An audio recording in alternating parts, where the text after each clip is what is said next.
Olá, olá, boa tarde a todas e a todos. Excelentíssimo senhor primeiro-ministro, doutor Antônio Costa e todas as pessoas presentes. A Casa do Brasil de Lisboa, primeira associação da comunidade brasileira em Portugal, recebeu e aceitou com muita honra o convite para propor uma programação cultural para os jardins da residência oficial do primeiro-ministro, no âmbito do bicentenário da independência do Brasil. Inicialmente, gostaríamos de agradecer ao gabinete do primeiro-ministro pelo convite e cada artista presente nessa programação, que reflete a diversidade e a riqueza da cultura brasileira. Há 30 anos, a Casa do Brasil de Lisboa tem um trabalho ativo na reflexão e implementação de políticas públicas, assumindo um papel fundamental de ativismo e reivindicação de políticas igualitárias para todas as comunidades imigrantes em Portugal. A independência do Brasil foi um processo histórico, político, econômico e social realizado por vários atores, com o papel ativo dos povos originários e pessoas escravizadas e ex-escravizadas.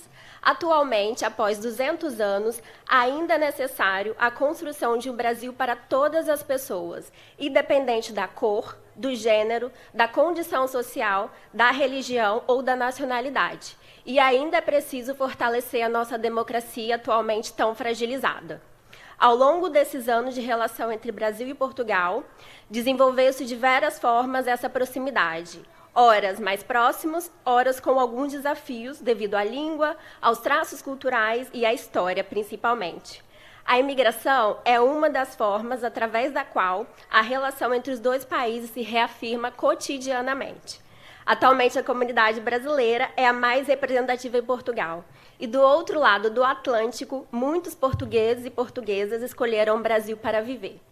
Por isso, hoje também é fundamental reafirmar a importância do direito das pessoas imigrantes e da integração, bem como continuar a combater o racismo, a xenofobia e todas as formas de discriminação no Brasil e em Portugal. Por fim, reforçamos o papel fundamental das associações de imigrantes e dos inúmeros coletivos que são parte do trabalho pela justiça social e pela igualdade de oportunidade de todas as pessoas em Portugal, em especial para as pessoas imigrantes e pertencentes a minorias étnico-raciais. Desejamos a todos e todas as pessoas que estão aqui uma excelente programação cultural e a todos os artistas uma longa caminhada de sucesso. Obrigada.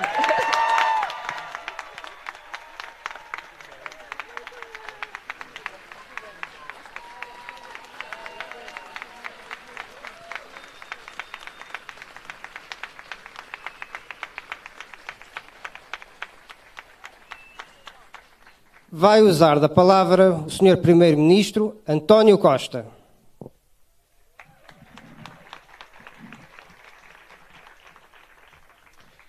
Boa tarde a todas e a todos, Sr. Embaixador do Brasil, Sra. Presidente, Sra. Vice-Presidente da Casa do Brasil, Sr. Vogal da Mesa da Assembleia Geral, meu Carlos Viana. Boa tarde a todos. Queria dar, em primeiro lugar, muito boas-vindas aqui à residência oficial e dar uma palavra de agradecimento à Casa do Brasil por ter aceito este desafio que lhes lançamos de organizarem, nesta tarde de sábado, um festejo aqui na residência oficial dos 200 anos da independência do Brasil. Há muitas formas de festejar os 200 anos da independência do Brasil. Atos solenes e oficiais, atos simbólicos, mas havia uma forma que não podia faltar, que era a celebração com a comunidade portuguesa que reside em Portugal. Como Ana Paula Costa disse, ao longo destes 200 anos de independência, temos-nos cruzado muitas vezes. De uma forma, muitas vezes simbólica. Recentemente, o coração de Dom Pedro partiu do Porto e foi até Brasília, e ontem o Sr. Embaixador devolveu-o à cidade do Porto. Mas muito mais vezes que o coração de Dom Pedro têm viajado os corações de todos nós. Umas vezes são os portugueses que emigram para o Brasil. Outras vezes são os brasileiros que migram para Portugal. Durante a ditadura portuguesa, muitos portugueses encontraram no Brasil o seu refúgio e o seu exílio. Durante a ditadura brasileira e depois da nossa Revolução, muitos brasileiros encontraram aqui a sua terra de exílio e de refúgio. Depois que as ditaduras acabaram de um lado e do outro, felizmente, todos têm transportado malas de sonhos para um lado e para o outro. Nem todos os sonhos se concretizam sempre. Muitas vezes são tristes, são frustrantes, são difíceis. É verdade. O racismo, a xenofobia, também se diz na nossa língua, que é a língua portuguesa. Diz cá, como muitas vezes também os portugueses se queixaram de ser objeto de anedotas, como os padeiros e os maneis no Brasil. É assim, nem sempre é fácil viver numa terra onde não se nasceu e onde não se cresceu. O meu pai, que nasceu do outro lado, não é do Atlântico, é do outro lado do Índico, em Goa, quando aqui chegou em 1948, também achou isto muito estranho, apesar de falar a mesma língua que nós falamos. E esse é um desafio que temos permanentemente. Mas essa também é a grande riqueza que nós temos, que é a capacidade de nos conhecermos, de utilizarmos uma língua e de uma língua que se reinventa. E eu acho que Portugal tem, aliás, uma dívida enorme para com os brasileiros, que é a forma como enriqueceram a nossa língua. Enriqueceram-no com novos vocábulos, mas, sobretudo, com uma musicalidade linda, que nós temos imensa inveja de não ter, e terem tornado o português muitíssimo mais claro para quem não aprendeu português. Não sei se tem essa experiência, mas eu sempre que falo com um estrangeiro, ele diz-me: o português que fala no Brasil é muito mais claro que o português que fala em Portugal. Acho que nunca encontraram nordestinos. Mas essa é uma dívida enorme que nós temos.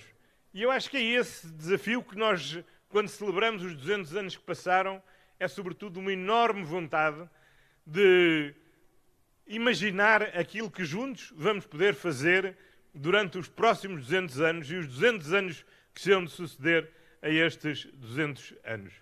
E por isso eu achei que havia poucas formas mais óbvias, mais evidentes, mais simbólicas de dizer que Portugal é mesmo a casa de todos os brasileiros que aqui queiram viver, trabalhar e estudar, do que abrir esta residência oficial para que hoje a ocupem, vivam, festejem aquilo que há para festejar.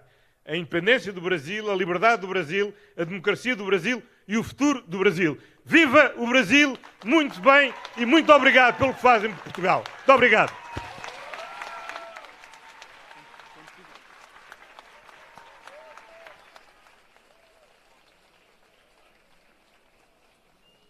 Agradecemos a vossa presença e recordamos que os jardins da residência oficial do Primeiro-Ministro estarão abertos até às 19 horas.